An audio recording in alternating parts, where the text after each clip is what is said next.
জামাত ইসলামী বাংলাদেশ জামাত ইসলামের বিভিন্ন স্তরের নেতৃবৃন্দ এমন একটি সমাজ চাচ্ছিলাম যে সমাজে 11 দলীয় ঐক্যজোট কর্তৃক আয়োজিত তাদের প্রতিশ্রুতি বাস্তবায়ন করতে হবে। আপনারা জানেন দীর্ঘ গঠন করবে সংবিধান পরিবর্তনের মাধ্যমে দেশের শান্তি শৃঙ্খলা বজায় রাখতে সভাপতি হিসেবে উপস্থিত রয়েছেন গণমানুষের সংগঠন গণতান্ত্রিক ধারাকে অব্যাহত রাখার জন্য সাথে নেগোসিয়েশন করে ধারাকে অব্যাহত রাখার জন্য একটি নির্বাচন বিগত 17 বছর ফ্যাসিস্ট আমলের মতো এই বর্তমান রাষ্ট্রের মতো আমাদের আবার কোন আন্দোলন গড়ে তুলে এই দেশটাকে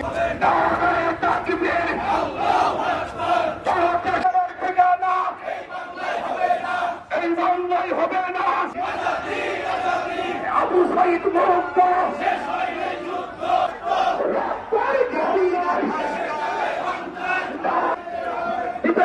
দিতে হবে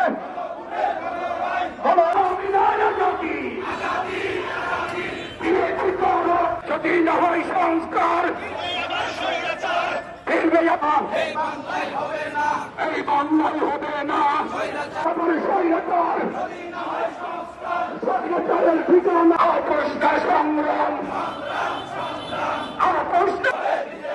দিতে হবে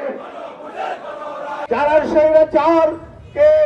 স্বৈরাচারের পতনের জন্য রক্ত জড়িয়েছেন বুকের তাজা রক্ত ঢেলে দিয়েছেন তাদের প্রতি তাদের রক্তের প্রতি সম্মান দেখিয়ে অবিলম্বে এই জুলাই সনদকে বাস্তবায়ন করার জন্য উদ্যোগ গ্রহণ করার আবেদন জানাচ্ছি এবং যাতে এটা না হয় তাহলে যদি এই আবেদন কার্য না হয় বাংলাদেশের জনগণ আবার রুখে দাঁড়াবে ইনশাআল্লাহ। এই জন্য যে মতামত দিয়েছে গণভোটে বিজয়ী করেছে সেই গণভোটের বাস্তবায়ন করতে হবে নতুবা আপনাদেরকে একইভাবে আন্দোলনের মুখে অসম্মানজনক অবস্থার মধ্যে আপনাদেরকে পড়তে হবে। আমরা সেটি চাই না, আমরা সেটি আশা করি না। আমরা আশা করি জনগণের মতামতের প্রতি আপনারা সম্মান দেখাবেন, শ্রদ্ধা প্রদর্শন করবেন। আমরা সরকারকে উদাত্ত আহ্বান জানাতে চাই অবিলম্বে গণভোটের রায়কে মেনে নিয়ে জুলাইকে মেনে নিয়ে এই দেশ সকলকে সাথে নিয়ে দেশ পরিচালনা করুন।